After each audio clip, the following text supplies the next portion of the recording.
Baik, terima kasih.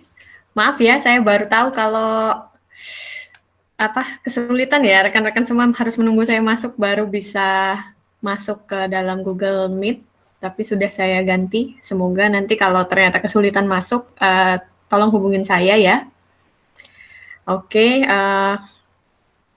baik, saya buka saja perkuliahan kita pada hari ini ya. Selamat pagi lagi kepada rekan-rekan semua. Saya harap dalam keadaan sehat dan bersemangat gitu ya untuk memulai kelas kita Kapita Selekta tentang peramalan daya di sistem tenaga listrik. Ya, sebelumnya kita kan sudah ada dua pertemuan ya yang belum dilaksanakan secara sinkron. Jadi mohon bantuannya nanti kira-kira untuk hari penggantinya di hari apa baiknya. Karena untuk hari pengganti saya bisa di sesi 4 gitu. Nggak tahu rekan-rekan semua apakah ada kegiatan atau tidak. Nanti kita coba cari 2 hari pengganti agar tetap materi yang bisa saya sampaikan nanti tetap berjalan gitu. Dan saya mohon maaf juga sebelumnya ya, karena kok ya pas hari Kamis tuh selalu saya lagi sibuk gitu dengan kegiatan di luar, maksudnya untuk ITK seperti itu. Oke, kita mulai. Pada kesempatan kali ini, saya akan menyampaikan sedikit trigger bagaimana sih cara kita mencari input yang tepat terhadap output yang akan kita amati, seperti itu. Sehingga tentu kita harus bisa mengidentifikasi dari beragam input yang ada, mana input yang memiliki korelasi tertinggi terhadap output yang akan kita amati. Dan di sini saya sudah membagi kelompok ya, ada 6 kelompok, di mana ini 1, 2, 3, 4, 5, 6-nya itu bukan urut-urutan, bukan dari tertinggi atau terendah gitu ya, tapi memang random aja gitu. Dan silahkan nanti kalian bekerjanya leaderless, tapi semua anggota kelompok harus memiliki kontribusi terhadap pekerjaan kelompoknya, seperti itu. Begitu ya, jadi harapan saya dengan kelompok ini bukan yang mengerjakan hanya satu orang, tetapi kalau bisa semua anggota memiliki andil dan mampu menjelaskan penjelasan yang kalian sajikan nantinya. Seperti itu kira-kiranya. Oke, kita masuk ya ke permasalahannya. Suara saya terdengar ya? Terdengar, Bu. Oke, nanti kalau saya tiba-tiba terkeluar dari Google Meet, tolong dihubungi ya. Seperti itu. Oke, kita mulai ya. Nah, mengait dengan permasalahan permasalahan peramalan daya, ya, peramalan daya. Ada beberapa tipe peramalan daya. Seperti yang kita tahu, ada peramalan daya listrik, hasil dari beban di sistem tenaga listrik, seperti itu. Ada juga peramalan daya dari pembangkitannya, dari pembangkit listrik tenaga renewable energy ataupun pembangkit listrik tenaga konvensional yang seperti PLTU, PLTGU seperti itu. Yang menarik di sini, kalau pembangkitannya berasal dari tenaga yang konvensional, tentu kapasitas daya yang dihasilkan ya certain ya, akan pasti dinilai sesuai dengan kapasitas dari pembangkit tersebut berapa. Nah, berbeda kalau pembangkitannya berasal dari renewable energy, entah itu fotovoltaik atau tenaga angin, ya. Sehingga perlu adanya peramalan daya di sana. Nah, untuk bisa melakukan peramalan daya, tentu ada beberapa tahapan yang harus kita lalui. Pertama, identifikasi, ya, identifikasi permasalahan apa, peramalan dayanya itu tergantung dari site plan-nya, tergantung dari tempat di mana daya itu berasal, seperti itu. Jadi kita harus perhatikan benar-benar daya yang dihasilkan itu pada sistem apa, digunakan nantinya untuk apa, dan apa saja yang mempengaruhi daya tersebut. Nah, itu adalah maksud dari identifikasi di sini. Dan yang kedua, dari proses identifikasi sistem tersebut, tentu akhirnya kita bisa mengetahui faktor-faktor apa saja yang menyebabkan daya tersebut, baik atau tidaknya, tinggi atau rendahnya, ada atau tidaknya. Nah, dari sana kita bisa mengerucutkan faktor-faktor yang mempengaruhi daya listrik tersebut menjadi dataset yang banyaknya ataupun tipenya, kelasnya itu tergantung kita. Gitu ya. Datasetnya entah kita mau membaginya per hari, kita mau membaginya berdasarkan perbedaan cuaca, perbedaan hari kerja, hari libur, atau dataset untuk anggapannya 3 hari ini per 3 hari, per 3 hari, per 3 hari, seperti itu. Itu tergantung kita, dataset tersebut. Oh ya, tolong itu kalau ada yang klik, dibantu admit ya, rekan-rekan semua. Terus, ini, untuk data, selanjutnya setelah kita bisa mengetahui data set apa yang akan kita kerjakan, yang akan kita olah dalam forecasting model kita, nah, data itu bisa jadi tidak 100% baik. Suara saya tidak terdengar kah? Terdengar, Bu. Terdengar, Bu. Oh, terdengar. Oke. Sorry. Baik, saya lanjut ya. Data kita itu bisa jadi tidak 100% baik. Apa maksudnya? Nah, maksudnya adalah ketika bisa jadi sensor yang mengambil data tersebut di jam tersebut mengalami rusak gitu ya, mengalami kerusakan atau ada noise sehingga nilainya yang harusnya berada di range 0 hingga sekian misalnya, dia berada pada nilai-nilai outlier-nya, nilai yang jauh tidak normal ataupun minus misalnya seperti itu. Atau ada data-data yang hilang, missing data. Ya, datanya itu dari time series tertentu ternyata hilang. Ada beberapa jam hilang. Nah, bagaimana kita bisa memberikan treatment khusus pada data ini, pada data ini agar data tersebut tetap bisa kita gunakan untuk membangun forecasting model kita. Nah, jadi data preparation di sini maksudnya bisa jadi data normalisasi, maksudnya normalisasi data atau whitening data, ya. Jadi dari data yang agak rusak kita perbaiki, kita smoothkan, kita isi mungkin missing datanya dengan satu nilai tertentu, atau kita pilih average-nya untuk mengisi nilai tertentu tersebut, itu boleh. Sehingga apa? Sehingga data kita itu bisa memiliki panjang yang sama dan ada nilainya. Agar apa? Agar forecasting model kita dibangun dengan data yang benar. Gitu ya. Nah, selanjutnya setelah kita berhasil melakukan persiapan data yang baik tadi ya, sudah ada data yang baik nih dengan beberapa faktor yang kira-kira akan mempengaruhi output. Tinggal kita bangun forecasting modelnya. Forecasting model di sini kita memilih satu metode apa gitu ya yang baiknya digunakan. Nah, pemilihan metode tentu awalnya dari studi literatur dan dari pekerjaan apa yang akan dilakukan, apakah regresi atau klasifikasi.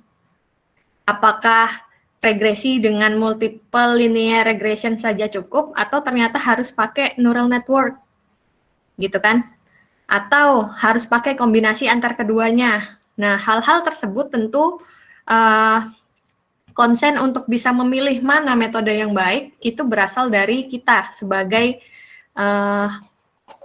programmernya, sebagai pendesain sistemnya, gitu. Jadi bisa jadi kita awalnya oke lah kita cari metode yang paling dasar saja dulu, ya paling dasar itu seperti ground truth-nya gitu, pakai metode yang paling mudah. Nah, terus kita amati errornya seperti apa. Nah, untuk metode awal yang paling mudah itu bisa kita jadikan benchmark. Dengan nilai error segitu, kita masih ingin nilai error yang lebih baik lagi, sehingga kita harus bermain dengan model lainnya. Bisa jadi tetap di model yang sama, tapi di retuning, atau memilih model algoritma lain, neural network misalnya, lalu kita amati lagi errornya. Jadi proses pemilihan forecasting model mana sih yang paling cocok itu tuh berdasarkan trial and error ya. Dan modelnya adalah research gitu. Diulang-ulang terus. Kita research and refine. Berulang terus seperti itu. Suara saya masih terdengar ya? Masih, Bu. Oke, Oke, terima kasih. Oke, nah dari proses kita telah memilih nih forecasting model awal misalnya ya sebagai benchmark. Dari sana kita masukkan semua datanya, kita run, kita dapatkan hasil. Dari hasil tentu kita harus bisa mengevaluasi apakah hasil yang dikeluarkan oleh forecasting model kita itu memang sudah sesuai gitu dengan tujuan awal kita. Ya kan? Sehingga di sini peranan evaluator yang benar ataupun yang cocok dengan sistem kita itu diperlukan. Kenapa saya bilang seperti itu? Ya, error evaluation ini sangat bergantung juga dari plan yang akan kita kerjakan. Karena bisa ini menghitung error gampangnya ya hasil forecasting dibandingkan dengan nilai aktualnya. Betul kan? Nilai aktual datanya seperti apa. Namun perlu diperhatikan keberadaan time series data yang ada nolnya dengan yang tidak ada nolnya, itu akan mempengaruhi pemilihan error evaluation kita. Ada yang bisa menggunakan MAPI, ada yang ternyata kalau pakai MAPI hasilnya bakal errornya 1000%. Itu nggak masuk akal kan? Sehingga metode evaluasi yang menghasilkan 1000% tentu tidak pas bila diaplikasikan pada time series yang ada nolnya, misalnya. Ya, nanti sambil berjalannya perkuliahan ini, kalian akan mulai familiar gitu dengan kata-kata MAPI, MRI, RMSI, ataupun hanya net error seperti itu. Dan, nah, dari sana, dari error evaluation ini kan kita akhirnya punya decision ya. Kita tetap mempertahankan forecasting model yang kita pilih ini atau menggantinya dengan forecasting model yang lain. Atau mengkombinasikan dua forecasting model tertentu untuk mendapatkan hasil yang terbaik. Dari sana, kita bisa mendapatkan akhirnya final forecasting result-nya dengan final forecasting model. Nah, tentu yang perlu diperhatikan lagi, keseluruhan proses ini sangat bergantung dengan forecasting objektif kita. Tujuan kita melakukan forecasting itu apa? Apakah day ahead saja, sehari ke depan, ataukah sebulan ke depan, ataukah setahun ke depan? Terus, granularity-nya juga sangat berbeda. Apakah data yang akan kita gunakan itu data per jam, data per hari, atau data bulanan? Nah, tentu hal tersebut akan mempengaruhi desain dari forecasting model, dataset, serta error evaluation kita. Gitu ya, itu kira-kira gambaran mengenai metodologi ataupun langkah yang akan kita lakukan dari proses identifikasi input dan output menuju ke pembentukan dataset, treatment ketika datanya ternyata kurang baik, pemilihan forecasting, error evaluation, sampai mendapatkan final forecasting results. Oke, bisa dipahami ya. Kita lanjut dulu. Pada kesempatan kali ini, permainan kita ada di bagian identifikasi input-output sampai mendapatkan dataset. Ya, jadi sudah saya upload di Moodle tadi malam. Ada 3 dataset, ada data terkait daya listrik, ada yang terkait PV power, ada terkait wind power. Ya, silahkan dilihat. Nah, sekarang nanti kita akan gunakan 3 data itu untuk bisa menghasilkan dataset untuk masing-masingnya. Ya, jadi kalian bisa mulai download.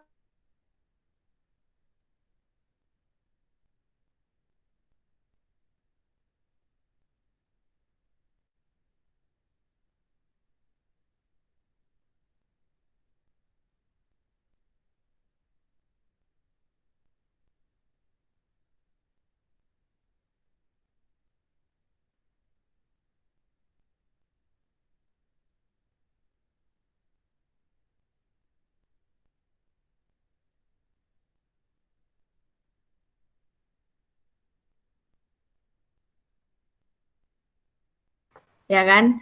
Di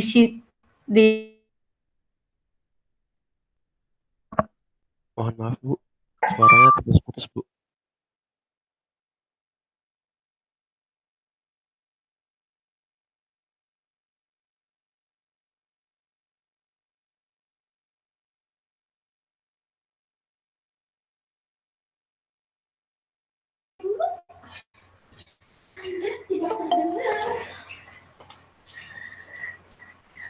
Oke, sorry keluar ya. Saya izin share screen lagi. Ini saya bingung ini kenapa ya settingannya. Ya, sebentar. Kenapa settingannya ini tidak bisa masuk otomatis ya? Biasanya bisa. Oke lah. Nanti dibantu temennya ya kalau ada yang admit.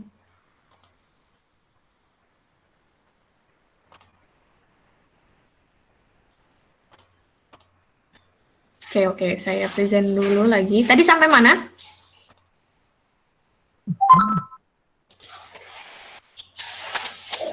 Sudah terlihat? Tadi sampai mana? Sampai sini? Sampai sini ya? Iya Bu. Iya Bu. Atau awal lagi? Sudah ya? Diidentifikasi sudah ya? Suara saya kecepatan kah tadi? Halo? Apakah masih terdengar? Masih Bu terdengar Bu. Terakhir tadi menyarankan untuk mendownload datasetnya Bu dari yang ketiga case tadi. Ini ya, berarti ya? Iya Bu. Oke, makasih. Baik, kita ulangi lagi ya. Nanti kalau saya ternyata ada yang kurang atau terlewat, diingatkan saja ya. Mohon maklum karena koneksinya seperti ini. Oke, kita mulai lagi. Untuk bisa melakukan forecasting, forecasting atau kita bisa menyiapkan model forecastingnya, tentu harus ada pengamatan data dulu kan. Nah, pengamatan data ini sangat tergantung dari fungsi objektif kita. Kita objektifnya mau bikin peramalan daya yang seperti apa, untuk siapa.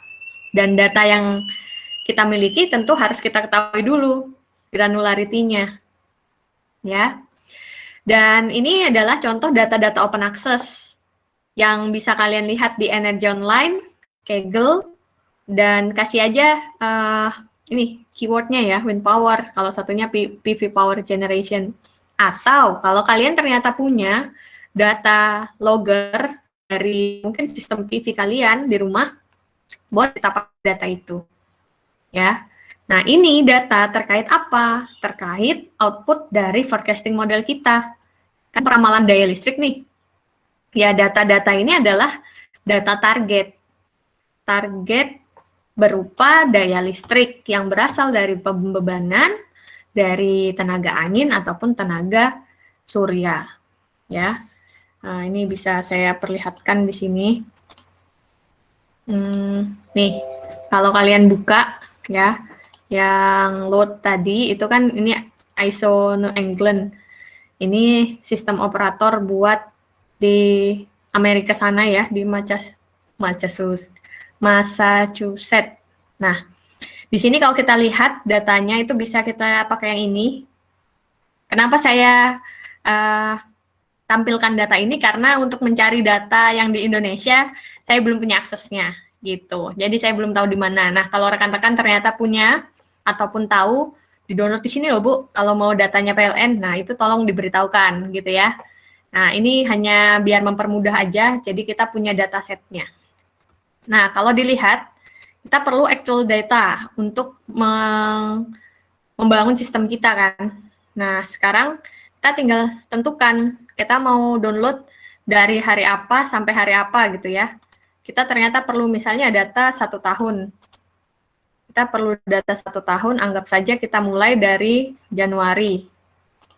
Ya, terus nanti dari sini kita tentukan range terakhirnya 2020 juga misalnya untuk bulan Desember misalnya ya, sampai tanggal 31. Oke. Sudah, habis itu kita yang mau di-download adalah load data. Kita download, gampang aja. Nanti kita dapatkan datanya di sini. Ini adalah contoh data ya. Kalau kita langsung dapat dari Open Access, contoh datanya itu CSV, sehingga modelnya nggak karuan kayak gini kalau dilihat di Excel. Tapi kalau kita upload di MATLAB, biasanya ntar langsung ke bagi gitu, ke bagi, ada untuk apa, ini, tanggal, terus jam, ya kan, sama nilai dayanya berapa. Nah, ini kalau gampangnya juga kan tinggal kalian seperti ini kan, apa, di blok semua, baru di, saya rasa sudah paham ya yang ini, text to column, baru mungkin ini ya, oh sorry, kita pakai delimited, next, baru dianukan sama space ya, dipisahkan oleh space, akhirnya nanti kita bisa dapat nilai data yang berdasarkan kolomnya, yang rapi gitu. Oh sorry, ini harusnya ada komanya. Nanti saya ulang lagi. Pokoknya caranya seperti itu. Jadi cara download data daya gampang sekali ya kalau pakai yang dari sini. Buka datanya, pilih yang actual load gitu dan tentukan harinya. Kalau untuk Kaggle, nah di Kaggle ini dataset ya. Nih kita tinggal masuk ke dataset Kaggle, terus kita isi mau nyari dataset apa, banyak banget di sana. Terus misalnya kita klik satu ini, serupa caranya, bisa nanti dicoba. Ini turbin data, bisa di-download ya. Di-download seperti itu. Nanti dilihat lagi datanya itu acak-adut kayak gitu atau sudah rapi ya kan, tergantung. Kira-kiranya itu untuk yang load ya, ini serupa. Kalau kalian nggak mau pakai dataset yang saya kasih di LMS, silahkan cari sendiri, itu tidak dipermasalahkan, dipersilahkan ya. Nah, kemudian yang paling penting, oke, kita sudah tahu bahwa sebelum kita membangun forecasting model, kita perlu datanya dulu, data target yang akan kita cari dari forecasting model kita. Berarti kita perlu data daya listrik. Nah, daya listrik bisa cari di sini atau online yang lain. Dan yang kedua, yang paling penting adalah eksternal faktor yang mempengaruhi daya listrik tersebut. Dan hal tersebut, eksternal faktor itu sangat site spesifik, sangat tergantung di posisi mana site kita. Nah, untuk mendapatkan data cuaca bisa dari BMKG, bisa dari time and date, ini juga dia biasanya open access ya, bisa kita download datanya, dan kalau beli pun murah gitu, cuma 5 US dollar, data 5 tahun, data cuaca 5 tahun untuk lokasi tertentu. Atau kalau yang BMKG kita kan perlu bersurat ya, datang untuk minta data, itu juga diperbolehkan. Atau pakai yang NASA. Pakai yang NASA ini caranya seperti ini caranya ya. Ini saya beritahu dulu biar nanti paham. Ketika Anda membuka yang NASA di sana, kita harus menentukan lokasi, latitude dan longitude dari lokasinya, dari site kita di mana. Nah, contoh kalau kita pakai latitude-nya dan longitude-nya Balikpapan, ini angka ini yang harus dimasukkan ke dalam sini. 116 ya. Ini latitude 116. Oke. Sama, kita habis itu tentukan mau ngambil datanya berapa lama panjangnya. Ya. Ya, anggap aja segini, dan ingat yang dipilih adalah CSV. Kalau ASCII ini, dia ASCII ini untuk yang komputer banget gitu. Kalau saya prefer download CSV-nya. Lalu di sana kita tentukan kita perlu data cuaca apa. Nih ada precipitation, ada humidity, ya, ada pressure. Kalau kita anggap itu mungkin aja berhubungan dengan apa yang akan kita forecast. Ada temperatur, ya. Jadi ini harus dipilih. Ada Kalau wind ternyata dia butuh wind speed. Ini juga bisa di-download. Oke, kita pilih aja dulu ya. Pilih sembarang ini. Nah, kalau kita berhubungan dengan solar panel, ada satu data yang sangat berhubungan kuat. Ya, kalau solar panel sangat dipengaruhi oleh irradiation, insolation. Nih, insolation. Jadi ini harus diklik. Kalau wind power berhubungannya sama wind speed. Gitu ya. Jadi anggap kita ambil data ini. Nah, jangan lupa kita download di sana ya. Jadi harus dipilih dulu baru bisa kita download. Nah, kita download. Ini menunjukkan posisi yang dimana saya pasang tadi. Ini datanya ya. Kalau cuma lihat ini sih, ini cuma grafiknya. Sorry, yang ini nggak kelihatan. Oke, kita lihat di sini aja. Nah, kita punya sekarang data cuaca. Tunggu sebentar. Nah, data cuaca ini ada kode-kodenya ya, kode-kode tertentunya. Silakan dibaca dan disesuaikan dengan urutannya di sini. Nah, data biasanya kalau kita download seperti itu, open access, seperti inilah modelnya. Jadi pinter-pinter kita memberikan apa ya, diatur ulang tadi tuh, pakai text to column. Kayaknya ini harusnya pakai koma limitnya. Nah, dari sini akhirnya kita bisa punya data time series ya. Ini lokasinya yang latitude longitude tadi, ini tahun, ini bulan, ini hari. Dan kalau ini datanya apa? Kalau kita lihat datanya, data harian. Jadi satu hari hanya ada satu data. Gitu. Dan ini data-data yang tadi saya centang ya, kita bisa dapatkan dengan mudah. Dan kalau min 999 berarti bisa jadi nilainya sebenarnya 0. Tapi diambil versi maksimumnya. Gitu kira-kiranya. Ini untuk data NASA. Oke, itu.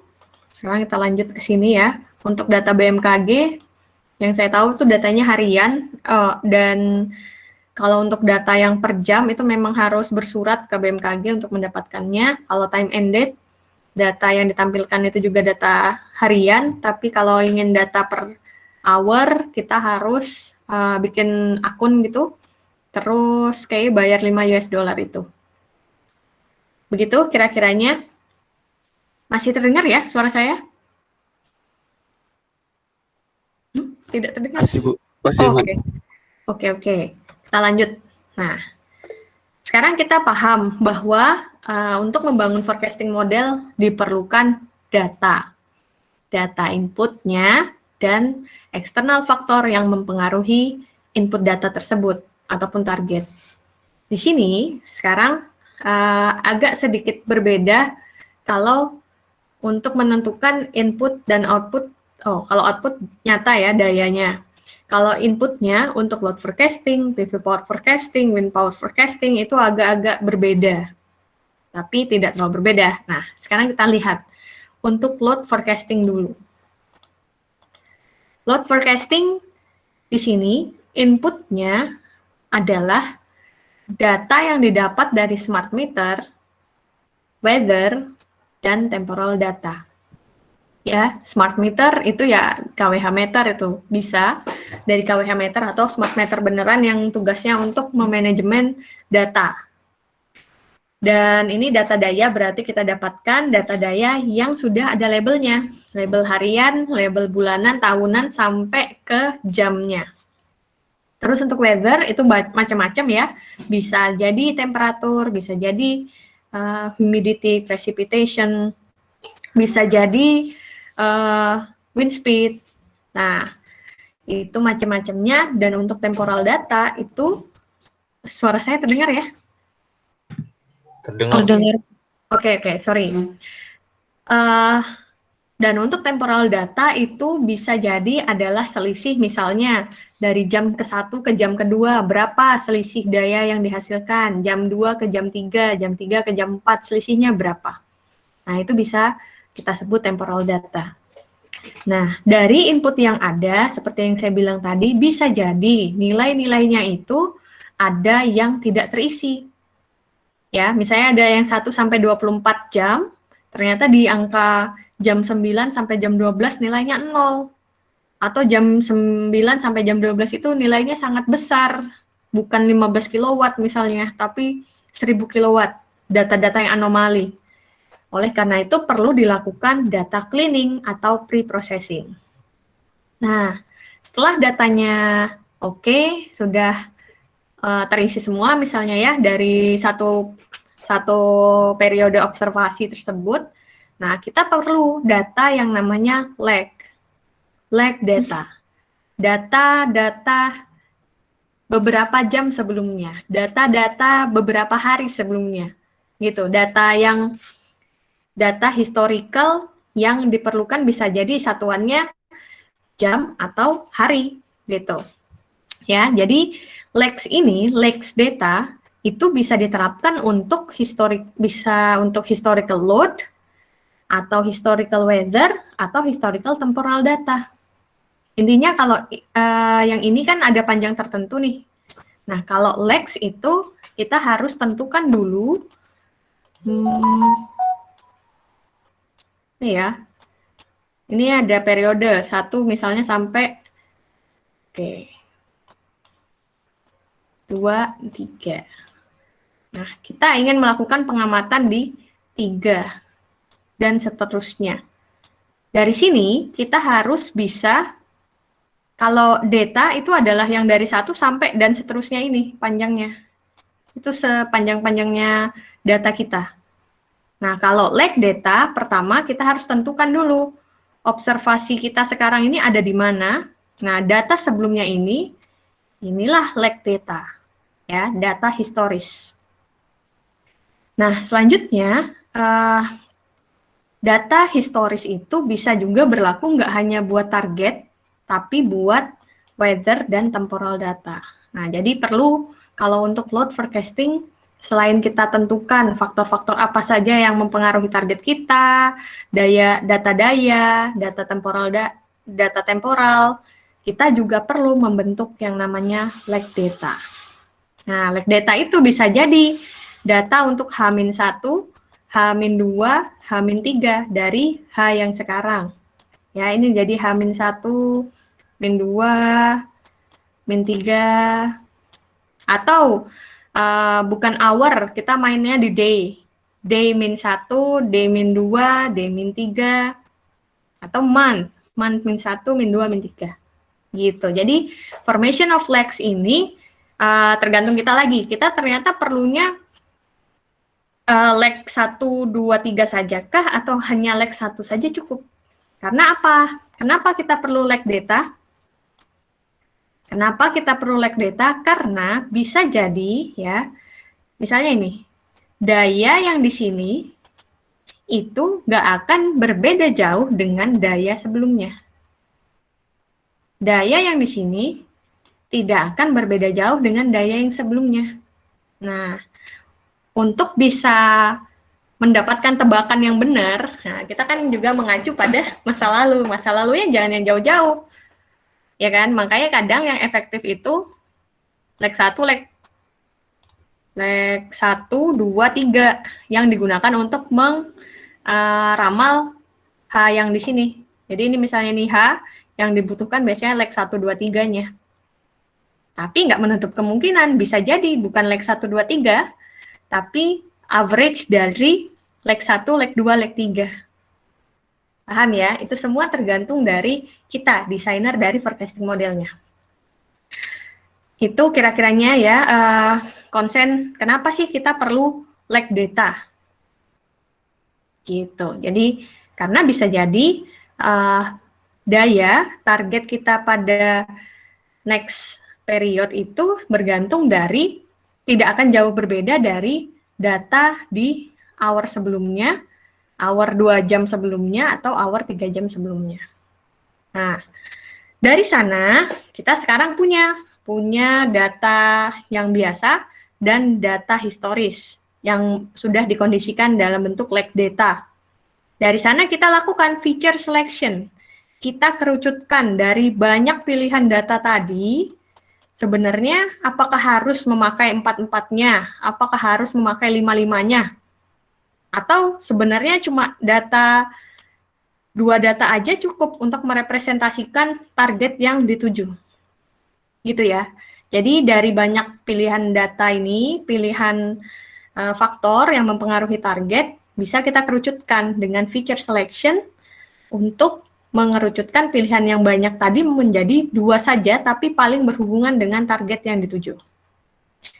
Nah, di sini kayak penyusunan datanya udah yang mulai faktor 1, faktor 2, faktor 3, 4, 5 ke target.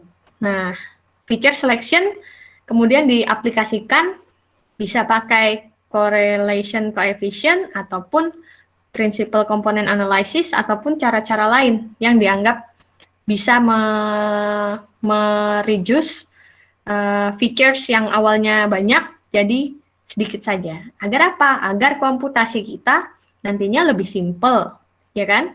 Dan agar tidak terjadi bias di forecasting model kita.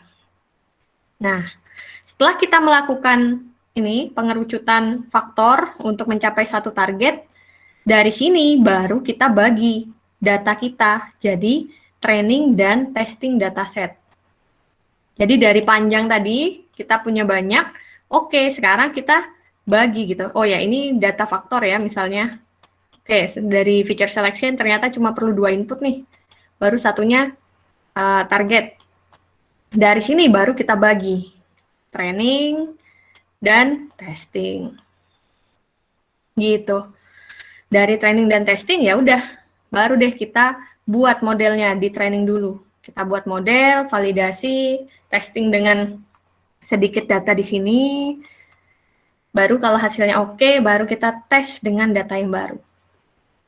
Dari sana baru kita error evaluation, kita bisa lakukan cross validation dan akhirnya dapat final forecasting result.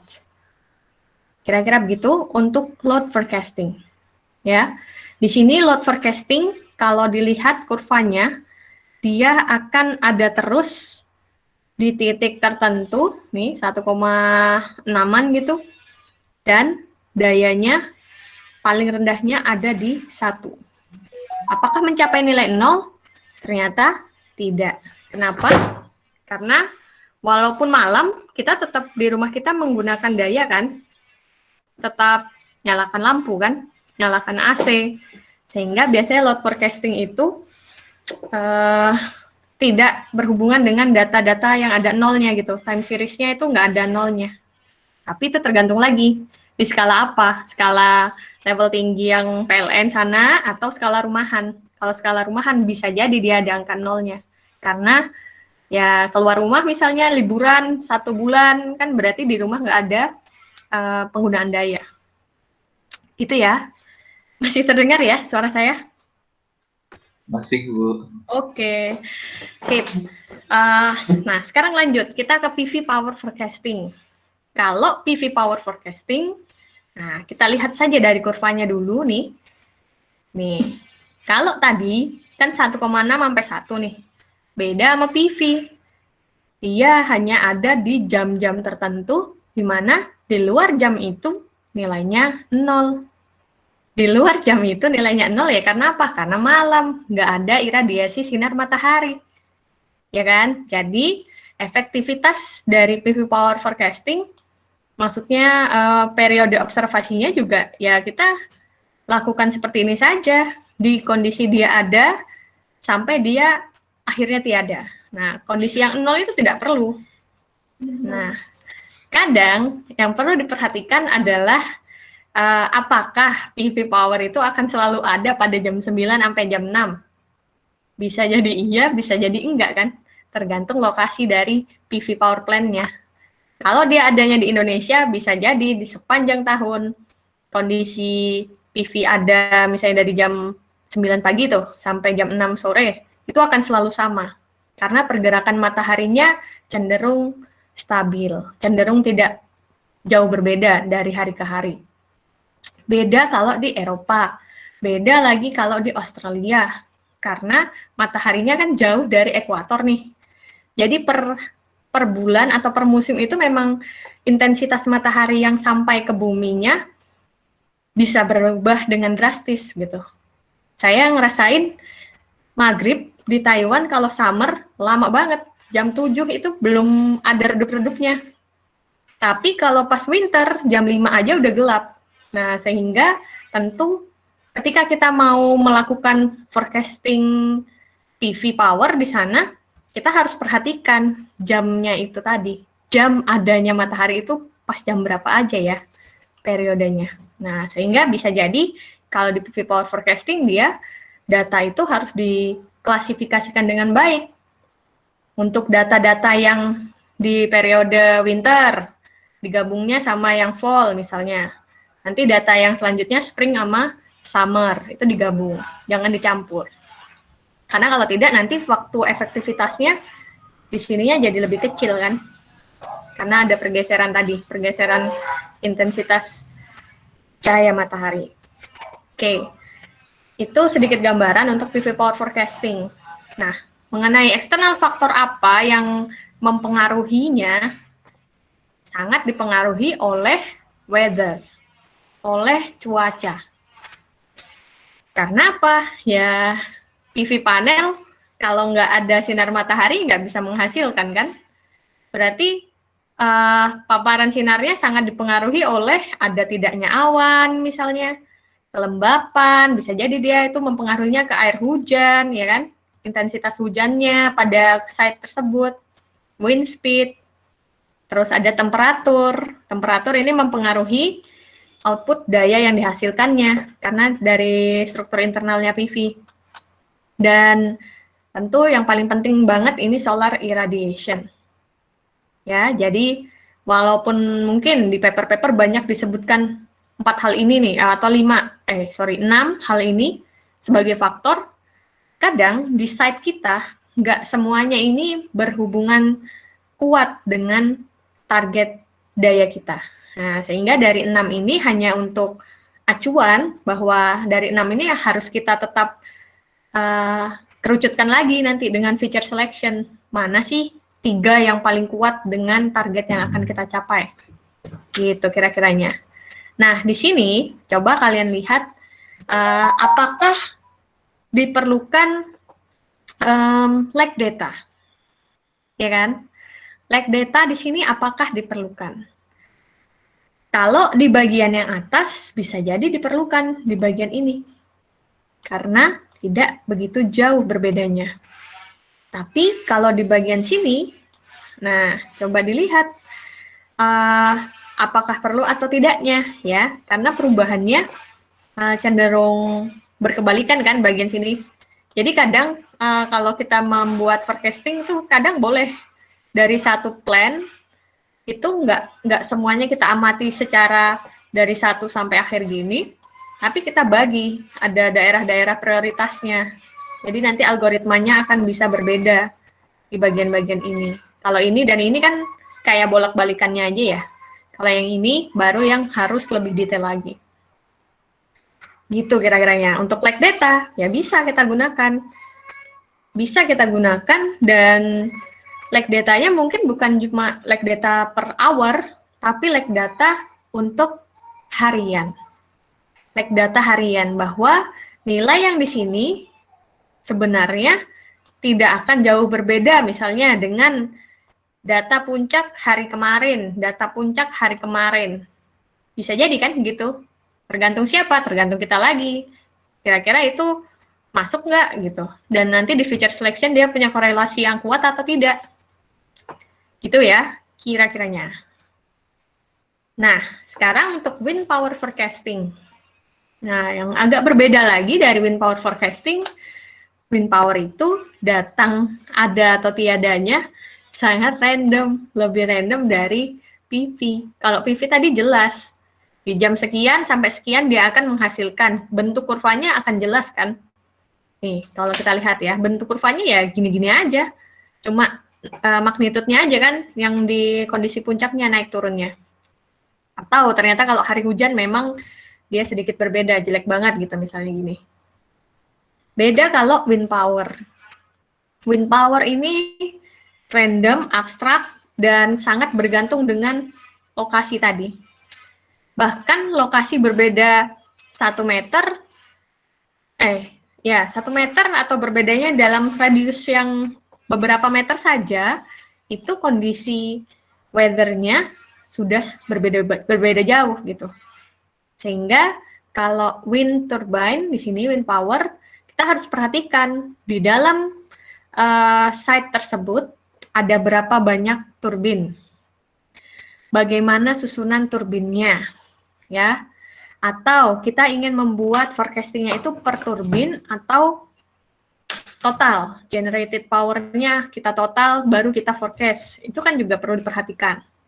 Terus, untuk weather-nya sendiri, kita harus perhatikan apa saja yang mempengaruhi wind power dari turbin tersebut. Nah, tentu turbin sangat berhubungan dengan kecepatan putar si turbin itu kan. Jadi, sangat dipengaruhi oleh wind speed. Wind speed juga, bagaimana turbin bisa menangkap dengan baik angin-angin yang menerpanya sangat dipengaruhi oleh wind direction. Terus, karena turbinnya itu naik kan, dari batasan tertentu gitu, maka air pressure juga akan berpengaruh. Ada tekanan-tekanan udara di sana. Dan angin, kalau kita tahu, timbul akibat adanya perbedaan temperatur di permukaan satu dengan permukaan lainnya. Ada angin deh, gitu kan. Sehingga air temperature juga akan mempengaruhi kecepatan ini. Lalu ada precipitation, curah hujan, misalnya seperti itu. Ya, jadi secara umum, untuk weather di PV dan wind itu mirip-mirip. Tapi untuk korelasinya di wind power itu wind speed yang sangat berpengaruh. Untuk PV, temperatur dan iradiasi yang sangat berpengaruh. Gitu. Itu ya untuk dipahami. Dan akibat yang saya bilang tadi ya, kalau radiusnya ini nih berbeda saja gitu dengan yang di sini, misalnya ada turbin lagi. Nah, daya yang dihasilkan turbin 1 dengan turbin 2 bisa jadi sangat berbeda. Misalnya anginnya dari sini. Berarti kan dayanya anginnya datang kenceng banget nih di sini. Tapi udah terlibas gitu ya. Terlibas oleh turbin yang pertama. Akhirnya sampai di sini kecepatan anginnya kan sudah berkurang. Nah, hal tersebut kan jadi harus diperhatikan juga. Daya listriknya di sini akan lebih kecil daripada daya listrik turbin yang pertama. Nah, sehingga untuk wind power, perlu diperhatikannya adalah berapa banyak turbin yang ada di site tersebut. Kita maunya per turbin atau per totalnya. Langsung dua-duanya itu. Datanya ditambahkan, terus kita buat. Oke, lanjut. Sekarang, ketika kita sudah tahu nih, target kita, daya listrik itu dipengaruhi oleh apa saja? Dipengaruhi oleh faktor eksternal tadi, dipengaruhi oleh weather-nya, ataupun dari karakteristik turbin, PV, ataupun behavior bebanannya tadi ya. Di skala apa daya itu berada gitu. Sekarang untuk melakukan preparation data, kita harus pertimbangkan gitu. Kita perlu nggak menggunakan lag data? Ya kan? Ketika kita perlu enggaknya, kita lihat tadi dari kira-kira target yang akan kita capai itu nilainya akan mirip serupa dengan data sebelumnya atau tidak. Tentu mencari deviasi lebih gampang dengan kita membandingkan data sekarang dengan data sebelumnya kan. Bukan dari range yang keseluruhan. Dan di sini yang kedua yang perlu diperhatikan, perlu nggak kita menyiapkan data-data yang statistik. Data-data statistik misalnya rata-rata dari per hari, nilai maksimumnya, nilai minimumnya, nilai rata-ratanya, ya. Atau yang perlu lagi ketiga, perlu nggak kita mengklasifikasikan datanya? Perlu nggak kita membuat dataset yang berbeda? Mungkin karena karakteristik daya listrik, kalau kondisinya hari kerja dengan hari libur itu berbeda. Misalnya, kalau di PV, bisa jadi perbedaannya bukan di hari kerja hari libur, tapi apa? Tapi kondisi cuaca misalnya. Cuaca buruk, cuaca cerah, cuaca sedang-sedang saja. Ya kan? Kan bisa tuh. Agar apa? Agar dataset yang kita punya itu memiliki karakteristik yang sama. Sehingga nanti training dan testingnya juga lebih mudah. Karena variasi di dalam datanya sendiri pun sudah tidak terlalu besar. Gitu ya. Dan ketiga concern ini harus kita perhatikan sesuai dengan forecasting objektif kita. Kita harus bisa tentukan dulu dari data yang kita punya, kita itu mau bikin apa? Ya. Day ahead saja kah? Hour ahead? Ya, atau month ahead? Nah, setelah kita tahu ini jadinya kita tahu short term, long term, atau medium term ya, atau very short term. Misalnya itu. Dari kita tentukan objektif kita bisa lihat data kita tadi, granularity-nya seperti apa. Datanya hour, daily, apa month, apa year, gitu. Jadi kita lihat, apa itu namanya, perpecahan interval datanya seperti apa. Ya. Nah, dari dua ini, lalu kita sesuaikan. Kan kita dalam melakukan feature selection, nggak mungkin dari selection yang sedikit. Namanya juga feature selection, memilih. Tentu harus ada banyak pertimbangan, ada banyak faktor-faktor. Nah, sekarang kita cek datanya. Data kita tadi itu hour, apa daily, apa month, gitu. Baru dari sana kita cek apakah weather faktornya tadi sudah banyak nih yang kita punya. Misalnya temperatur, kita punya weather factor berapa aja ini untuk data kita ini. Kalau kita ternyata sudah punya temperature, humidity, nah sekarang kita tinggal apa? Buat lag-nya. Buat lag data dari data yang kita punya kan. Dari sana, kalau ternyata data kita ternyata data hourly, berarti kita bisa buat statistical datanya. Kita buat statistical data untuk hariannya. Data harian paling rata-rata, data harian paling tinggi, data harian paling rendah. Baru dari sana bisa juga kita kelaskan data kita tadi berdasarkan kelas-kelas tertentu, tergantung dari kondisi statistical datanya. Misalnya, dari data yang kita punya panjang misalnya, kan kita sudah hitung nih statistical datanya, kita bisa tahu, oh kelompok data ini nih termasuk kelompok data yang curah hujannya rendah misalnya.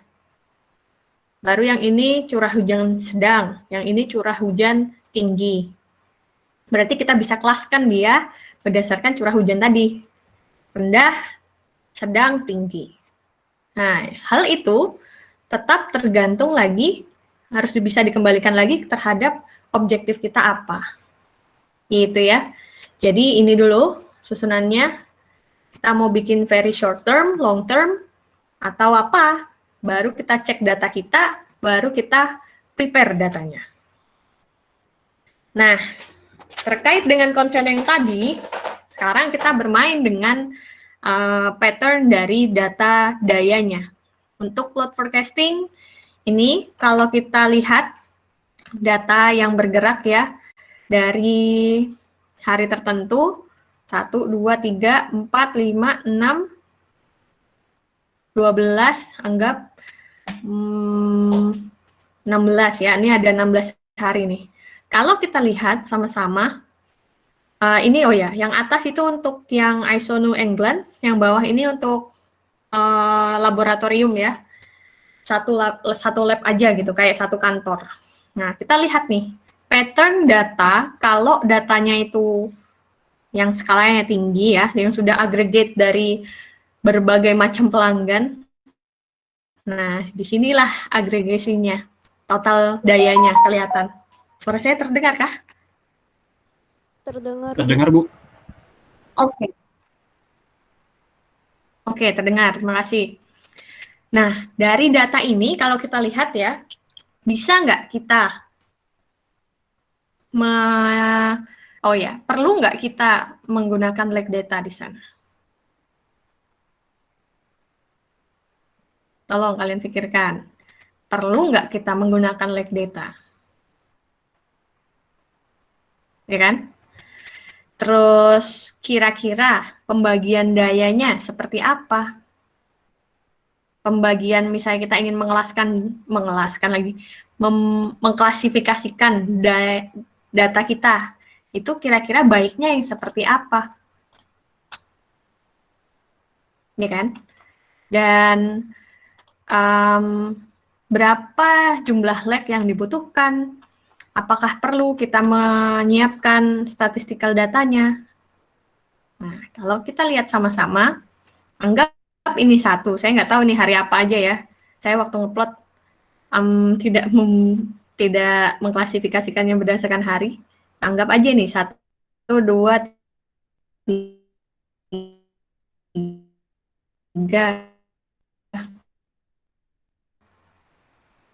4, 5, 2, 1, 2, 3, 4, 5 ya. 1, 2, 3. Oke. Anggap kalau kita ternyata ini untuk daya yang hanya ada di hari kerja. Jadi 1, 2, 3, 4, 5 ya anggapnya Senin sampai Jumat. Sabtu Minggu ada di dataset lain. Hari libur harusnya masuk di weekend, ya hari libur yang bertepatan dengan weekdays. Itu harusnya masuk weekend juga dalam mengelaskannya. Di sini kalau kita lihat perlu nggak kita lake data? Jawabannya perlu. Karena di sini lihat perubahan dayanya itu nggak dari 0 semerta-merta langsung ke posisi paling tingginya. Tapi dia berawal, berdasarkan referensi dari jam sebelumnya. Tinggal naik turunnya berapa persen gitu kan. Turunnya pun berapa persen. Itu kayak variasinya itu cenderung stabil. Dan, nah, untuk bisa mengklasifikasikan datanya atau untuk bisa menghitung statistikal datanya, nah kita lihat lagi kira-kira ya kan kalau ini kan data jam 1 sampai 24 ya. Mulai lagi 1 sampai 24, 1 sampai 24. Nah, bisa jadi kita untuk bisa nanti mengklasifikasikannya berdasarkan misalnya daya tinggi, daya rendah, daya sedang misalnya seperti itu. Kita ambil saja statistical datanya. Dari data per hari ini dicari rata-ratanya berapa, dari ini rata-ratanya berapa, dari ini rata-ratanya berapa. Dan kita lihat sama-sama juga di sini, kita sudah labelkan ya 1 sampai 5, 1 sampai 5. Ternyata apa? Ternyata sama-sama 1 pun, kalau dibandingkan, diurutkan, itu tingginya akan berbeda, ya nggak? Nih ya, ini 1 nih. Ini 1, ini 1, ini 1. Kurang lebihnya, kalau kita klasifikasikan berdasarkan hari 1 gitu ya, kita lihat, dia ada variasi juga, cuma enggak terlalu banyak, ya enggak? Ini 1 yang pertama, ketiga, dan keempat, ini cenderung tingginya sama, dibandingkan yang kedua. Sekarang kalau yang di kedua juga dicek. Nah, yang kedua. Nah, yang kedua kalau kita lihat dari broader picture-nya, tingginya ya nggak jauh-jauh beda. Nah, fungsi dari mengklasifikasikan data yaitu sebenarnya agar dataset yang kita punya variasinya nggak terlalu jauh. Sehingga tebakan kita nanti akan lebih tepat.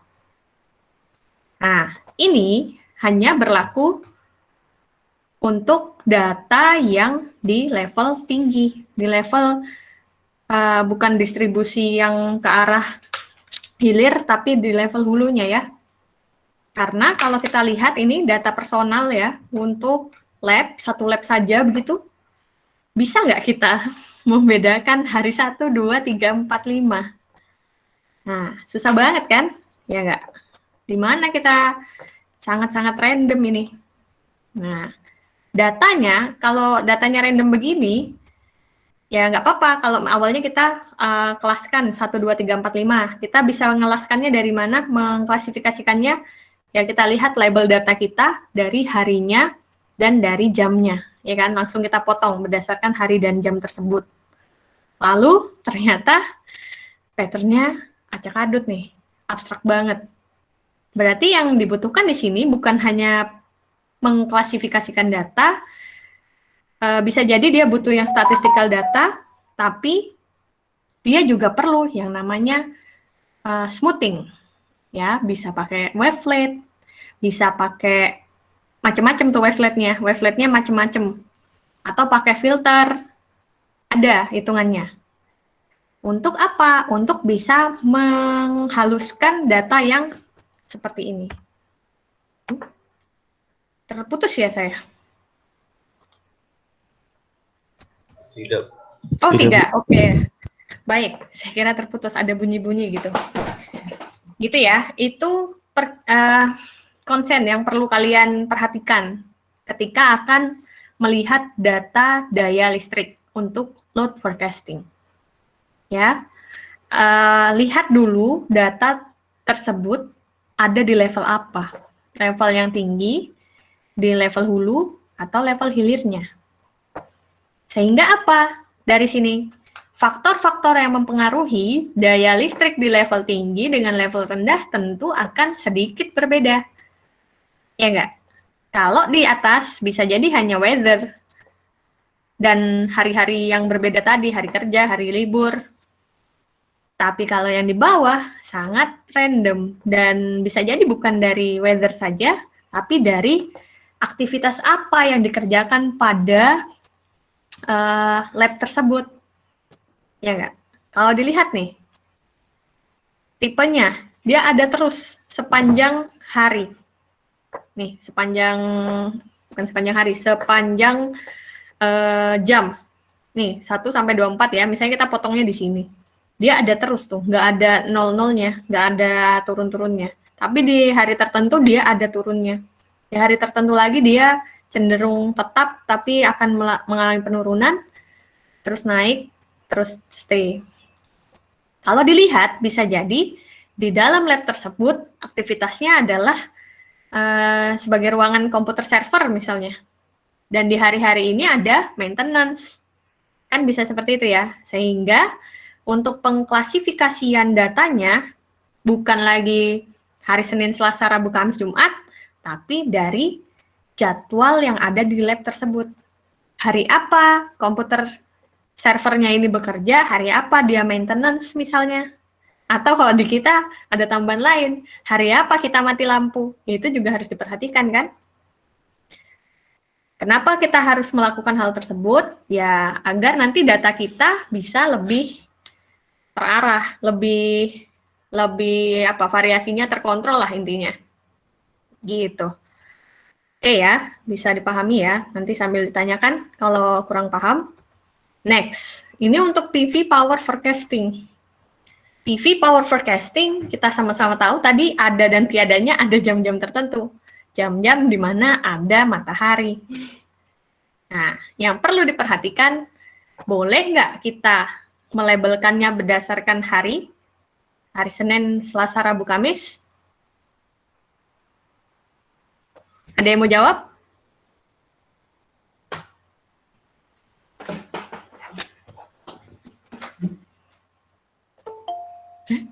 Terputus kah? Tidak terputus ya? tidak, Bu. Oh, oke. Oh, ini kasihan. Ada yang baru mau masuk. Oke. Gimana? Ada yang mau bantu jawab? Tidak? Ada lah pasti. Sebenarnya ada yang tahu nih, cuma malu untuk menyampaikan. Silakan. Ada yang mau bantu? Menurut kalian, kalau PV power forecasting ini, apa saja yang harus diperhatikan? Satu-satu aja. Boleh, nanti biar banyak yang ngomong. Silakan. Kalau ada yang ingin menyampaikan pendapat. Dari hasil tugas kemarin kan? Juga sudah dibahas bukan? Gimana? Intensitas Siapa ini? Muhammad Nizam Ramadhani 041857. Oke. Intensitas sinar matahari. Iya. Itu kan satu faktor. Berarti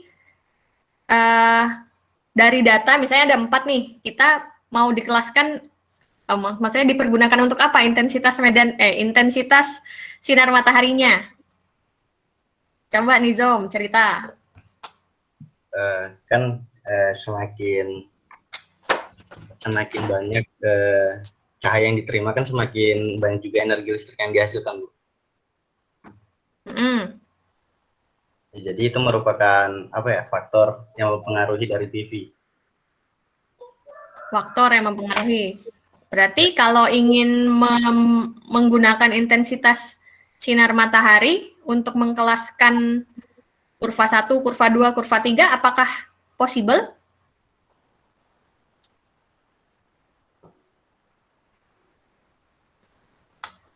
Kalau Possible. dari saya, iya, kalau dari saya possible. Gimana caranya? Saya juga ini kurang tahu. Enggak lah, pasti Nizam tahu. Oke, saya bantu ya. Terima kasih Nizam atas jawabannya. Baik, Bu. Untuk intensitas sinar matahari, apakah benar bisa digunakan untuk mengklasifikasikannya? Jawabannya bisa. Nah, kembali lagi, kita lihat lokasi PV power plant-nya ada di mana. Ya kan? Kita lihat lokasi PV power plant-nya, kita lihat tren iradiasi sinar mataharinya.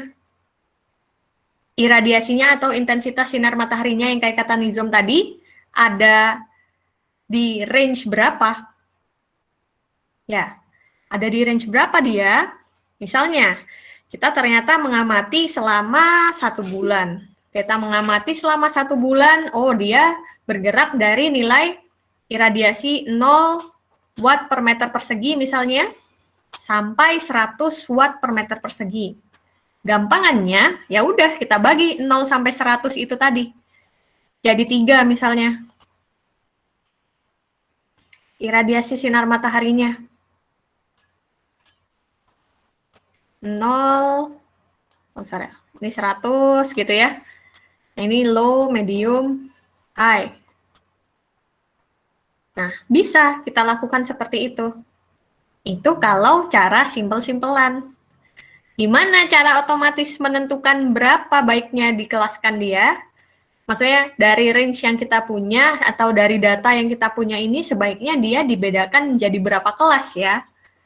Kalau kita benar-benar belum tahu labelnya, maksudnya data yang kita punya ini ya benar-benar data daya doang. Ya kan, data daya aja. Nggak ada kondisi di sini ini termasuk kondisi rendah, di sini kondisi tinggi, di sini kondisi super tinggi misalnya. Kalau data kita ternyata tidak ada labelnya, ya itu kita kembali ke yang namanya unsupervised learning. Data-data yang kita punya diformulasikan di dalam fuzzy C-means misalnya, C-means, K-means, untuk bisa menentukan data kita itu baiknya dikelaskan jadi berapa data ya, berapa dataset, berapa grup dataset, gitu. Gitu ya kira-kiranya. Jadi untuk klasifikasi data itu sangat tergantung dari programmernya. Ya, dari sense kita. Kalau Nizam tadi milih intensitas sinar matahari. Boleh. Kalau saya milih sesuai yang dikeluarkan sama BMKG aja deh. Dalam per hari biasanya kan ada tuh di jam tertentu sangat hujan, sangat kering. Yang itu klasifikasi dari weather provider itu juga boleh. Kalau itu gampangannya kan. Jadi kita nggak harus mainan sama K-means sama C-means. Nah, jadi seperti itu kira-kiranya. Jadi untuk PV power forecasting, daya listriknya, itu baiknya memang dikelaskan. Apakah kelasnya hanya berdasarkan perbedaan hari? Jawabannya tidak. Karena apa? Karena bukan harinya yang mempengaruhi PV power, tapi weather factors-nya yang mempengaruhi PV power. Weather faktornya apa? Intensitas sinar matahari, temperatur, curah hujan, seperti itu. Nah, sekarang kita mau pakai yang mana nih weather factor untuk mengklasifikasikannya? Nah, itu harus pikiran-pikiran praktis. Praktisnya seperti apa? Datanya bisa dapat yang kalau bisa mudah, kenapa dipersulit? Gitu ya pikirannya. Kalau kita dalam membuat forecasting model. Jadi bukan sebaliknya. Semakin banyak yang dikorporasikan, semakin bagus itu belum tentu. Malah kalau bisa semakin simple, semakin baik. Nah, kalau saya mikirnya, yang paling gampang, kita lihat aja data BMKG atau time and date. Dia ada nggak sih kelas-kelas harinya, misalnya ya, ini saya coba. Nih, misalnya time and date ya, saya belum buka nih.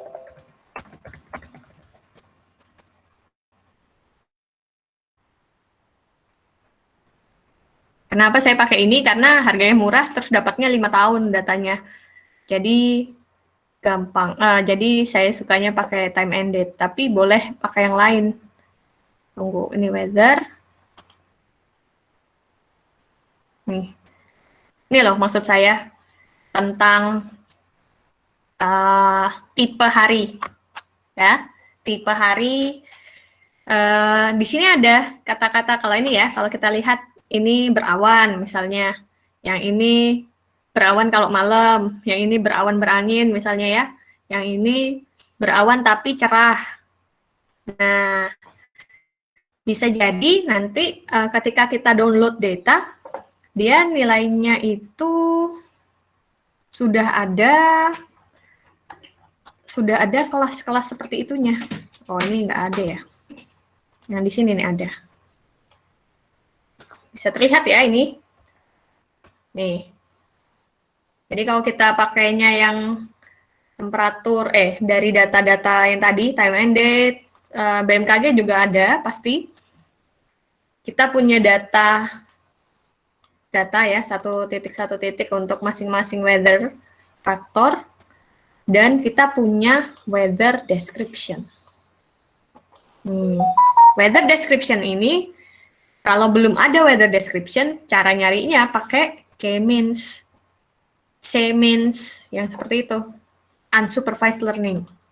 Jadi dari sana, dari data yang kita punya, entah itu 1 kolom atau 5 kolom semua langsung diintegrasikan, datanya akan keluar berapa banyak kelompok sih sebenarnya data ini bisa dikelaskan. Ya, jadi kelas-kelas ini. Jadi kalau untuk PV ada baiknya kita perhatikan kelasnya. Kelasnya itu bergantung dari apa? Bergantung dari weather, bukan dari jenis harinya. Gitu. Itu ya kira-kiranya. Nah, selanjutnya ini, wind power forecasting. Kalau wind power forecasting itu mirip sama yang PV tadi, bahwa poin-poin yang sangat mempengaruhinya adalah faktor cuaca. Tapi ditambahkan dengan faktor lokasi. Apakah di sekitar lokasi itu ada turbin lain? Ya kan? Atau yaitu apakah ada turbin lain, atau kondisi yang kita akan forecast ini nih, total power yang akan, maksudnya total power dari farm yang besar misalnya. Kalau total power dari farm yang besar, weather-nya bisa jadi bukan hanya satu, tapi sesuai dengan jumlah luasan plan-nya itu. Wind power kan gede-gede ya, tinggi-tinggi gitu kan. Terus ada jarak-jarak tertentu kayak sawah ya. Nah, tunggu. Bentar. Oke. Kita kembali ke sini dulu. Ya, ini anggap saja ya, masih ada waktu kan ya. Sorry. Nggak, kita gambar ulang aja. Wind farm itu, misalnya begini. Terus di sini. Terus di sini. Kenapa seperti ini? Kenapa nggak kayak sawah? Yang kotak begitu. Bisa juga sebenarnya. Tergantung dari direction anginnya. Kalau di sini, direction anginnya, kalau misalnya wind turbine-nya disusun seperti ini ya, kan angin, ini orang-orang yang dari mekanik ya, yang ada aerodinamika itu, pasti paham hal tersebut, tapi saya nggak jago di sana. Di sini kalau kita lihat, arah anginnya misalnya seperti ini, ya, perpecahannya nanti anginnya masuk ke sini, dia akan mecah lagi. Di sini terpecah lagi, di sini terpecah lagi. Nah, itulah kenapa dalam wind power forecasting perlu diperhatikan juga letak. Dan ada jarak kan, misalnya kita punya temperatur, kita cari dari time and date itu di mana gitu ya posisinya, oke di sini. Bisa jadi itu hanya representasi dari temperatur yang ada di sini.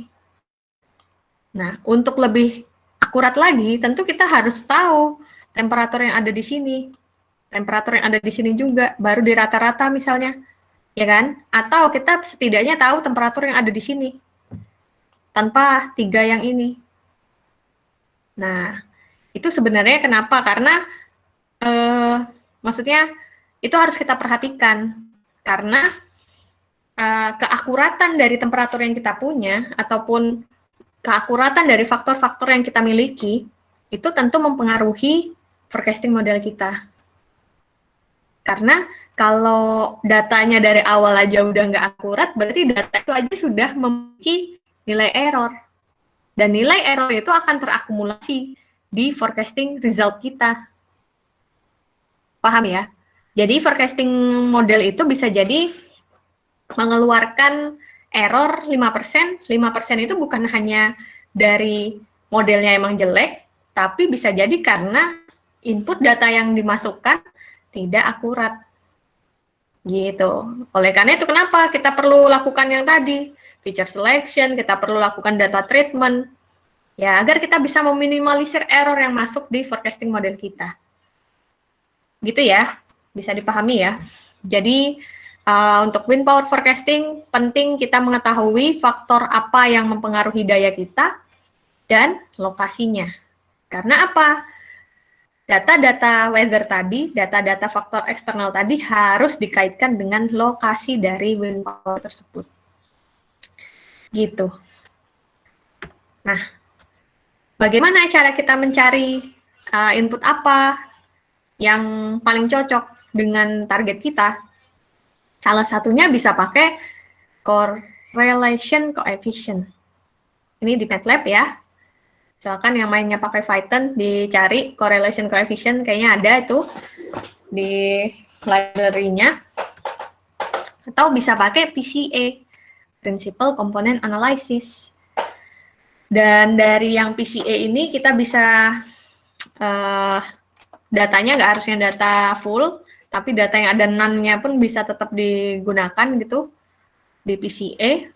Kalau yang di correlation coefficient ini baiknya datanya sudah dinormalisasi dulu baru dimasukkan di correlation coefficient.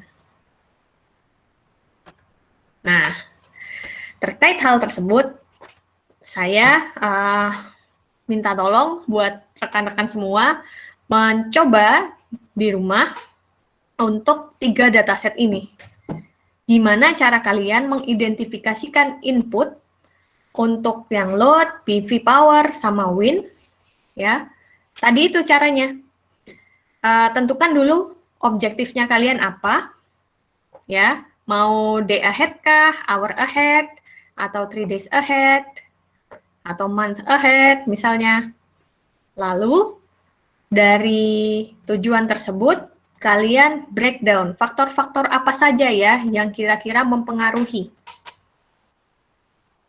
Lalu, dari banyak faktor tersebut yang mempengaruhi seperti apa, dicobalah pakai correlation coefficient itu, dicek faktor 1 dicek terhadap target, faktor 2 dicek terhadap target, faktor 3 dicek terhadap target. Bagaimana kondisinya? Kuatkah hubungannya atau lemah? Dari sana kita bisa mengerucutkan. Jadi goalnya nanti feature selection-nya ya dari setelah kalian bisa menghasilkan, maksudnya bisa mengerjakan tugas kelompok ini, nanti selanjutnya kita mainkan di data treatment-nya. Begitu. Bisa dipahami ya? Suara saya terdengar kah? Terdengar ya? Masih ya? Dengar, Bu. Oke. Oke. Nah, ini untuk data load tadi, ya. Kan sudah saya beri nih. Sebenarnya caranya kalau mau nyari sendiri-sendiri kan itu tadi ya, load cari sendiri di datanya sana, weather cari sendiri di mana-mana, lalu nanti dijadikan satu tabelnya. Nah, baiknya kalau menyusun nanti ya, misalnya ini data load nih, ini data target misalnya. Nanti di sini dimasukkanlah yang data weather-nya. Kalian bisa saja kan copy bagian nih misalnya ya, kita copy lah. Atau dibikin tab baru aja deh. Nanti nulisnya complete data gitu ya.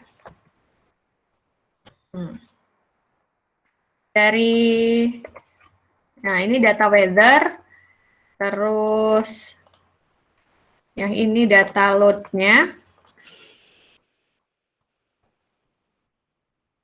itu ya. Nah ingat tadi data load, oh gini deh, ini kita cut, bisa nggak ya dia cut di sini? Oke, bisa. Nah, kita kan perlu data itu ada labelnya harian atau tidaknya ya. Nah, ini anggap saja ini awalnya, nanti kita goalnya kalian ya, untuk masing-masing data itu tolong buat tabel yang seperti ini misalnya. Ini untuk weather atau external factor lah. External faktornya yang sepanjangan ini, si weather ini. Lalu yang ini, yang selanjutnya ini adalah target.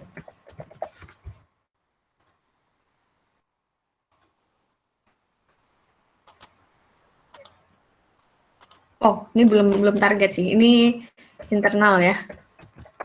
Internal faktor. Target itu harus bisa dicari, tunggu. Nah, target ini sangat berhubungan dengan apa yang kalian mau. Day ahead, ya kan? 3 days ahead, atau hour ahead. Atau lebih dari itu boleh, silakan. Ini saya bebaskan kalian mau day ahead, 3 days ahead, atau hour ahead, atau di luar itu boleh, ya. Kenapa saya bilang ini terakhir? Karena dari data ini dulu kita harus tentukan lag datanya seperti apa. Ya kan? Lag data yang diperlukan apakah lag 1 hour saja? Atau perlu lag 2 hour? Dan seterusnya. Lalu kemudian yang perlu diperhatikan lagi, kita perlu statistical data nggak?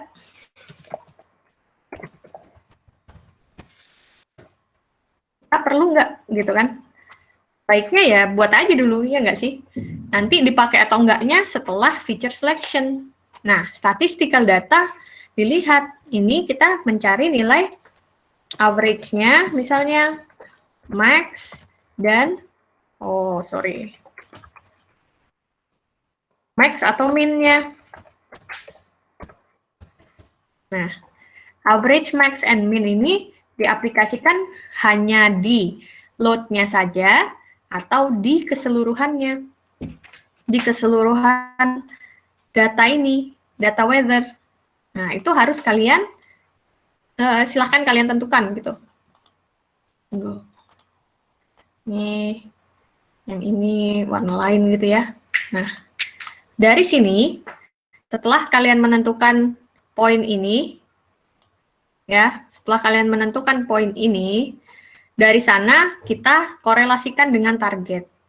Misalnya, ternyata kita perlu day ahead. Oh, jangan-jangan. Hour ahead, misalnya. Kalau hour ahead, nih, hour ahead kan berarti 1 jam setelahnya nih. Nah, kita punya data ini nih. Dari jam 00, 1, 2, 3, 4. Berarti kalau kita perlu data like 1 hour, like 2 hour misalnya, data 1 jam sebelumnya, 2 jam sebelumnya, data kita itu baru bisa ada targetnya di jam 2. Kenapa? Karena kalau kita pakainya data yang dari jam 00 sini, kita nggak punya data 1 jam sebelumnya. Kita nggak punya data 2 jam sebelumnya.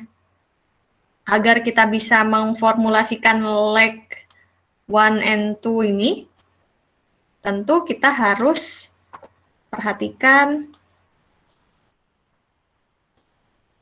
ininya.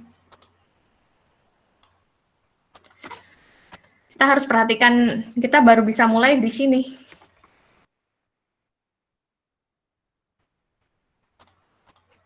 Biar bisa ngisi leg 1. Coba.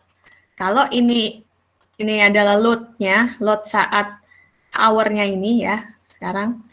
Ini leg satunya dari ini apa? Leg satunya dari ini adalah, mulai dari sini kan? Leg 2-nya dari jam 2, itu apa? Leg 2-nya adalah yang ini. Berarti sekarang data ini dan data ini bagaimana caranya? Tinggal di-copy. Sini. Terus yang ini, karena dari sini, di-copy. Sini.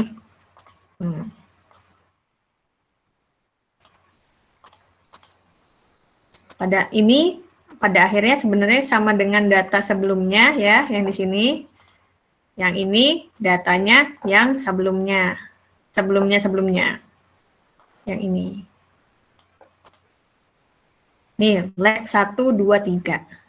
Nah, sekarang kalau statistical data gimana? Ya kan? Boleh kalian misalnya dari angka 2, kalian mundurkan ke belakang 24 jam sebelumnya. Tapi berarti perhitungannya akan selalu berubah. Atau, ya, average-nya ini kalian tentukan. Nilainya akan sama untuk perharinya. Misal, kalau di sini, kalau ini kan untuk leg 1, 2, udah ya, nggak ada masalah. Kita bisa seperti ini. Sekarang, kalau permasalahannya, kalau kalian membuat statistical data, misalnya kalian mau bikin average dari hari sebelumnya. Berarti apa? Berarti nggak boleh mulainya dari angka dari jam 2 di hari ini. Tapi harus dimajukan satu hari dulu. Jadi ini, tunggu, saya coba ya. Semoga bisa dipahami. Nih, ini untuk hari, oh ini masih, ya anggap aja ya, ini titik-titik mungkin. Sampai ketemu hari setelahnya, misalnya 21.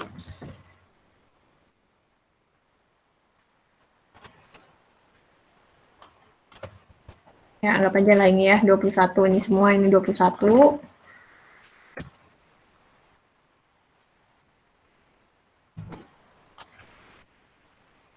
Ya, benar. Nah, ini misalnya, ini terlihat ya, mudah-mudahan terlihat. Nih, kalau untuk leg 1, leg 2 tadi seperti itu caranya. Nah, kalau statistical data, nah, misal kita mau average dari 1 hari, anggap ini nih 1 hari ya, anggap saja nih, tidak sebenar-benarnya ini ya. Kalau ini dianggap 1 hari, berarti kondisi ini harusnya baru bisa dihitung setelah, baru bisa dihitung di saat kondisinya yang ini.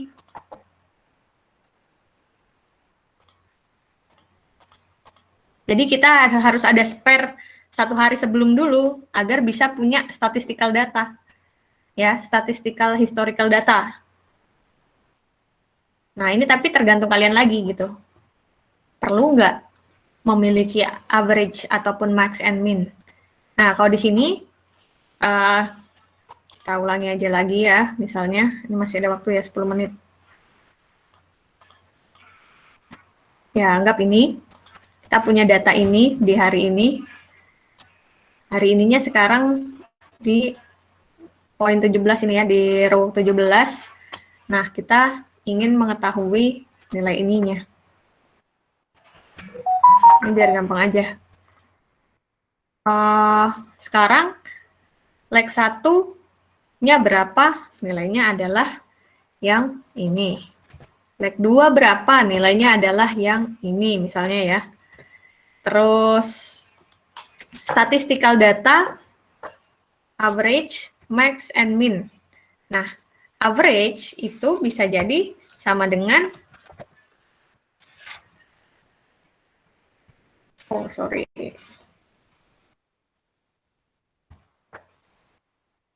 Nah, ini tergantung kan kita mau yang apa. Nah, kok saya ini contohnya untuk data daya. Jadi ya tinggal saya average kan. Terus di sini saya cari max-nya dari data yang sama ini. Dan kalau saya asumsinya di contoh ini untuk setiap poin ini nilainya sama dengan yang ini. Yang ini adalah sama dengan yang ini. Karena saya nggak pengen rolling window ceritanya. Nah, saya cuma perlu data ini. Sehingga nanti ini diisi 18256 ini berarti ke bawah dia nilainya adalah yang ini. Kalau yang ini 17841 berarti nilainya yang ini. Nah, paham ya? Dicoba ya. Kalian harus coba dulu baru nanti paham. Nih. Yang ini yang oke, yang ini yang biru. Yang ini yang merah. Nih harus ke sini, ini ke sini, terus seperti itu. Diturunkan saja kan sama nilainya. Nah lalu berarti nanti dataset yang akan kita gunakan adalah yang ini. Jadi nanti final dataset yang kita gunakan itu ya yang ininya aja. Tidak berubah.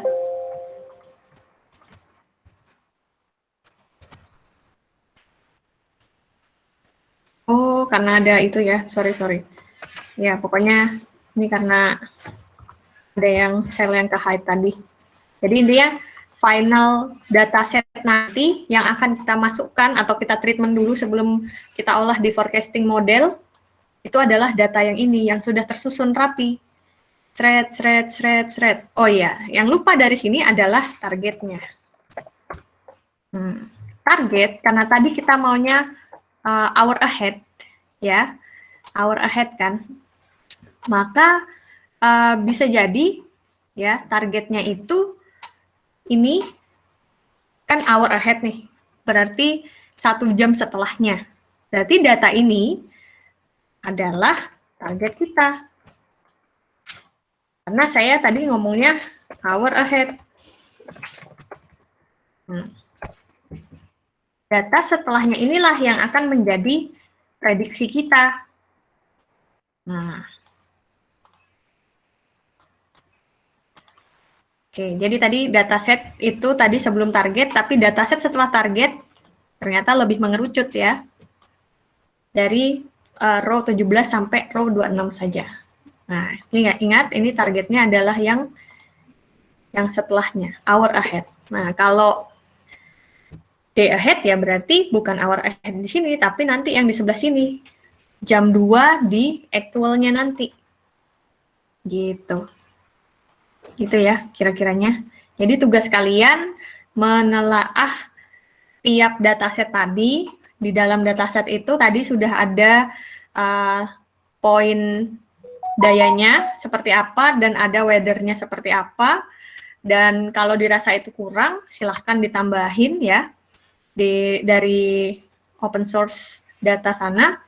Tapi tugas kalian adalah coba sama-sama buat like 1 hour, like 2 hour, ibaratnya like sampai ke like 3 hours misalnya. Atau ternyata butuhnya bukan like 1 hour 2 hour, tapi like 1 day, like 2 days. Boleh, silahkan. Dan buat statistical datanya. Nah, statistical datanya juga terserah kalian, disesuaikan sama targetnya apa. Goalnya, setelah kalian melengkapi like datanya seperti ini, statistical datanya seperti ini, sematkan targetnya, lalu kopikan, inilah final datasetnya gitu, yang akan kita gunakan. Dan ini berlaku untuk ketiga dataset. Jadi ini untuk dataset buat load forecasting, berarti nanti kalau untuk wind power seperti apa ya, untuk PV seperti apa. Nah, kalau dilihat yang di wind power di sini ada kelas-kelasnya. Nah, silahkan kalian amati apa sih maksud dari kelas-kelas tersebut. Ya, nanti kita diskusikan bersama di pertemuan selanjutnya. Jadi yang ini juga nanti disusun seperti yang tadi ya. Yang ini pakai leg 1, leg 2, leg 3, statistical data mixed mean average-nya baru disematkan target. Dan ditekankan, di highlight, ini loh final dataset yang akan saya gunakan. Gitu. Gitu ya. Bisa dipahami ya. Sama-sama dicoba di sini.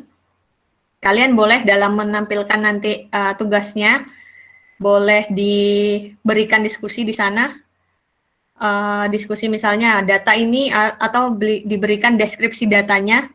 Dari ini kan ini data yang raw ya, yang nggak ada penjelasannya nih. Nah, tapi tolong kalian bisa observasi data ini nih bisa jadi dari segi panjang datanya, granularity-nya, keadaan dan ketiadaan dayanya nanti ada dari jam berapa ke jam berapa, rata-ratanya, itu bisa jadi deskripsi.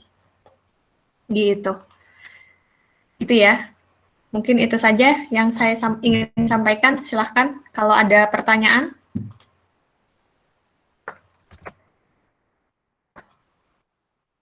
Saya masih di sini. Masih, Bu. Saya izin bertanya, Bu. Silakan. Silakan, nama saya Gozil Fikan Ramadan, NIM 04171029. Mungkin saya kurang paham sih, Bu, terkait tadi correlation coefficient, Bu. Kira-kira seperti apa penggunaannya dan perlu memperhatikan apa saja? Baik. Oke, saya bantu jawab ya. Correlation coefficient itu digunakan untuk mengecek apakah faktor tertentu itu memiliki korelasi yang kuat terhadap target. Misal kalau yang di sini, ini ada correlation coefficient ya. Ini saya kopikan gitu ya, biar ada gambaran. Kan tadi weather-nya ada banyak faktor nih. Kelihatan ya, ini sudah ya? Kelihatan, Bu. Oke. Ini ada banyak faktor. Faktor cuaca, temperatur, wind speed. Nah, bagaimana kita bisa dapatkan nilai 0,051? Bagaimana caranya? Caranya adalah dengan membandingkan vektor temperatur minimum dengan vektor daya listrik target kita. Jadi, dari yang ini tadi, yang kita sudah punya, dataset kita tuh ini loh. Ada leg 1, leg 2, leg 3, ada weather 1, 2, 3.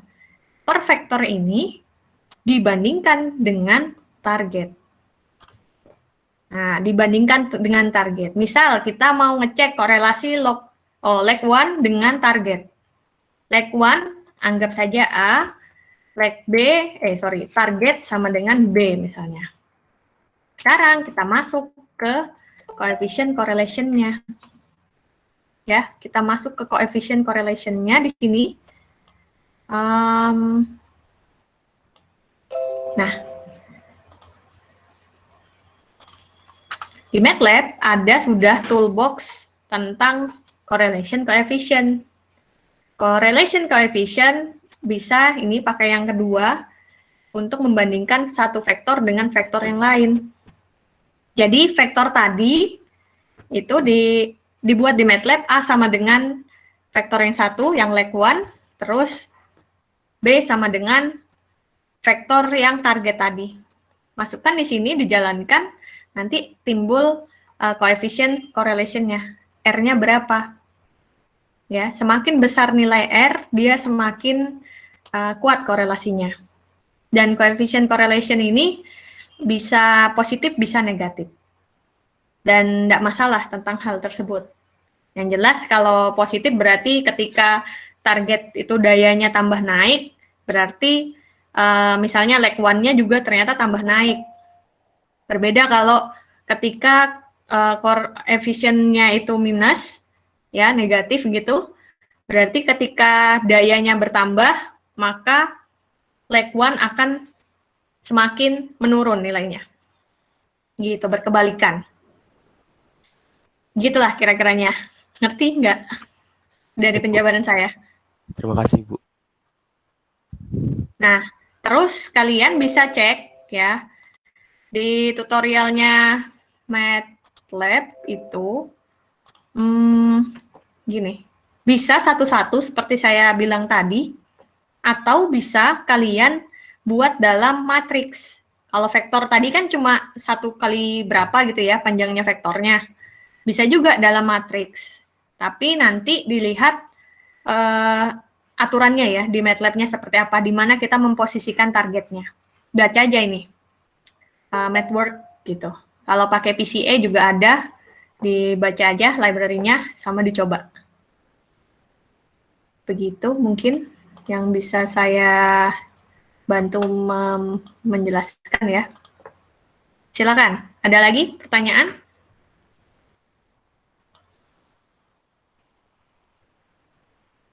Tugasnya bisa dipahami ya. Tadi kelompok-kelompoknya juga sudah saya bagi ya. Kalau ada yang kurang sesuai, kabarin ke saya. Dan ada kayaknya beberapa yang belum kumpulkan tugas. Saya nggak tahu apa karena nggak bisa masuk ya ke dalam Meet, jadi nggak tahu ada tugas. Jadi tolong hubungin saya dan kirimkan tugasnya. Gitu. Ada lagi yang mau bertanya? Silakan.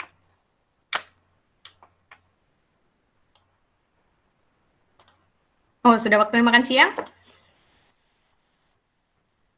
Dari saya cukup, Bu. Oke, cukup ya. Kalau begitu, silahkan dikerjakan per kelompok dan nanti sampai akhir kita akan bermain dengan dataset ini hingga bisa mengaplikasikannya pada forecasting model yang macam-macam. Ada time series, ada neural network base, sampai ke yang ensemble. Dan tentu kita juga lakukan error evaluation ya. Itu aja mungkin yang bisa saya sampaikan. Semoga bermanfaat. Nanti recordingnya akan saya upload dan silahkan dicek ya di LMS-nya. Sekian yang bisa saya sampaikan. Terima kasih semua. Semoga sehat selalu. Selamat siang. Selamat siang. Terima kasih, Bu. Siap. Selamat siang, Ibu. Terima kasih, Bu.